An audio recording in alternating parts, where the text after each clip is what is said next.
So ఇప్పటి వరకు మనము క్రియేట్ సెక్షన్స్ చూసాం కదా. ఇప్పుడు అసైన్ పోస్ట్ టు సెక్షన్స్ చూస్తాము.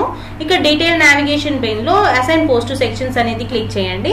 క్లిక్ చేసినట్లయితే మీకు ఈ విధంగా స్క్రీన్ డిస్ప్లే అవుతుంది. ముఖ్యంగా ఈ స్క్రీన్ దేనికోసం అంటే ఈ ఎంప్లాయీస్ ని సెక్షన్స్ కి అసైన్ చేయడం కోసం. సో ఇక్కడ గెట్ ఎంప్లాయీస్ అని మీరు క్లిక్ చేయగానే మొత్తం అందరి ఎంప్లాయీ డీటెయిల్స్ ఇక్కడ డిస్ప్లే అవుతాయి. ఓకే, ఇక్కడ చూసినట్లయితే మీకు employee number, name, designation, assigning post to sections. ఈ సెక్షన్స్ ఏంటి? ఈ సెక్షన్స్ ఎక్కడి నుంచి డిస్ప్లే అవుతాయి అంటే మనము ఈ యొక్క క్రియేట్ సెక్షన్స్ అని ఉన్నాయి కదా, ఇక్కడ మనం క్రియేట్ సెక్షన్స్ లో ఏవైతే సెక్షన్స్ మనము క్రియేట్ చేసామో ఆ యొక్క సెక్షన్స్ అన్ని ఇందులో డిస్ప్లే అవుతాయి అన్నమాట. సో ముందుగా మనం చూసినట్లయితే ఈ యొక్క ఎంప్లాయీని తీసుకుందాం. 10258819 అనే ఎంప్లాయీని తీసుకున్నట్లయితే ఈయన ఏంటి? సూపరింటెండెంట్, ఇరిగేషన్ సర్కిల్ ఆఫీస్లో ఈయన సూపరింటెండెంట్.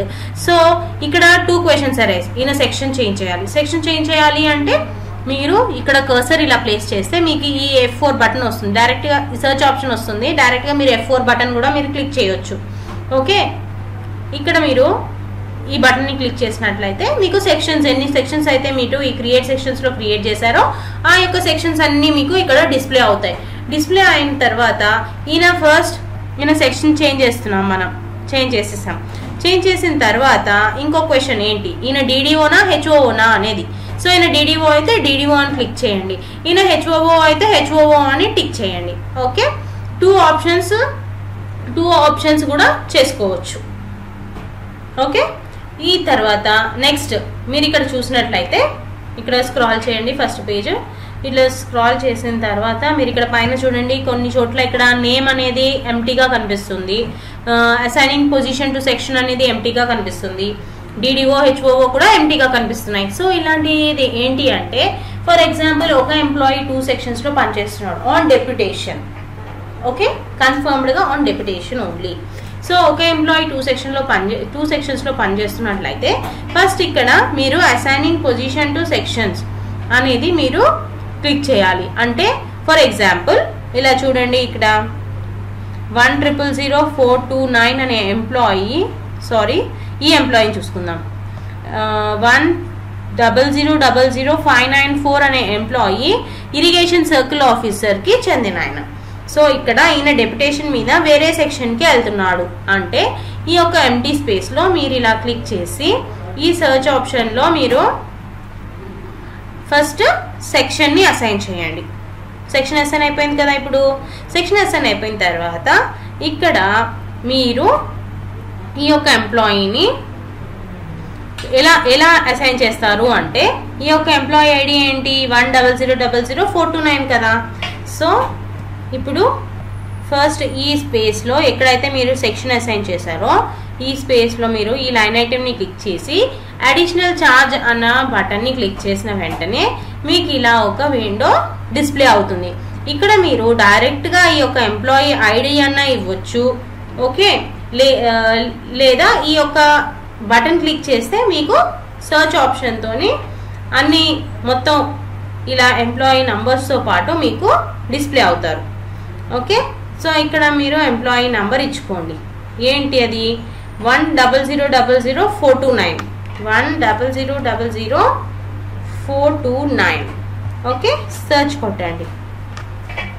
ఈ ఎంప్లాయీ డిస్ప్లే అయ్యాడు కదా. సో ఈ యొక్క ఎంప్లాయీని మీరు క్లిక్ చేసేసి ఈ యొక్క ఎంప్లాయీ యొక్క స్టార్ట్ డేట్ అంటే డెప్యుటేషన్ మీద ఆ యొక్క డిపార్ట్మెంట్ కి ఏ డేట్ లో వెళ్తున్నాడు, అది పాస్ట్ కానీ ప్రెసెంట్ కానీ ఏదైనా కానీ మీరు చేసుకోవచ్చు. ఫర్ ఎగ్జాంపుల్ ఈయన 6th రోజు వెళ్తున్నాడు. 6th రోజు పెట్టేసి ఎండ్ డేట్ తర్వాత ఎండ్ డేట్ ఎప్పుడు? ఫర్ ఎగ్జాంపుల్ 2 months ఇచ్చుకోండి, June 6th దాకా.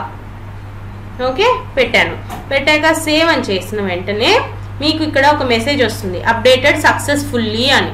ఇది ఏంటి అంటే ఆ యొక్క ఎంప్లాయీ ఇన్ఫర్మేషన్ సక్సెస్ఫుల్ గా డేటాలో అప్డేట్ అయ్యింది అన్న మీనింగ్ అన్నమాట. సో సేవ్ అని క్లిక్ చేసేసి క్లోజ్ చేసేయండి. చేసిన తర్వాత ఇక్కడ చూడండి, మీరు 1000429 అనే ఎంప్లాయీ సూపరింటెండెంట్ గా చీఫ్ ఇంజనీర్ అనే సెక్షన్ లో అండ్ ఇక్కడ కూడా పనిచేస్తున్నాడు, సబార్డినేట్ ఆఫీసర్. ఇక్కడ చూడండి, ఇక్కడ కూడా నేను వేరే సెక్షన్ ఇస్తున్నాను, నాకు ఈ సెక్షన్ లేదు కాబట్టి చూడండి ఓకే, ఇలా చేసేసి మీరు సేవ్ అన్న బటన్ని క్లిక్ చేస్తే అప్డేట్ అయిపోతుంది, మొత్తం ఇన్ఫర్మేషన్ అంతా అప్డేట్ అవుతుంది. ఓకే, అప్డేట్ అయిన వెంటనే ఇక్కడ మీరు చూసినట్లయితే ఈ క్యాడర్ స్ట్రెంత్ లో వేకెంట్ పొజిషన్స్ అయితే ఏవైతే ఉన్నాయో అక్కడ కూడా మీకు ఈ ఇన్ఫర్మేషన్ అనేది అప్డేట్ అవుతుంది. ఓకే, సో ఇప్పుడు ఇక్కడ రిమూవ్ ఎంప్లాయీ ఫ్రమ్ సెక్షన్ అంటే ఈ యొక్క ఎంప్లాయీని ఈ పర్టికులర్ సెక్షన్లో నుంచి తీసేయడం అంటే వేరే సెక్షన్కి అసైన్ చేయడం. ఓకే, నెక్స్ట్ రిమూవ్ డిడిఓ, ఈ యొక్క ఎంప్లాయీ యొక్క డిడిఓని తీసేయడం, రిమూవ్ హెచ్ఓని తీసేయడం. ఇవన్నీ చేసిన తర్వాత మీరు సేవ్ అని క్లిక్ చేసి ఫైనల్ సబ్మిట్ అని క్లిక్ చేస్తే మీకు అసైన్ పోస్ట్ టు సెక్షన్ అనేది కంప్లీట్ అవుతుంది. ఓకే, ఇది assign post to sections. Thank you.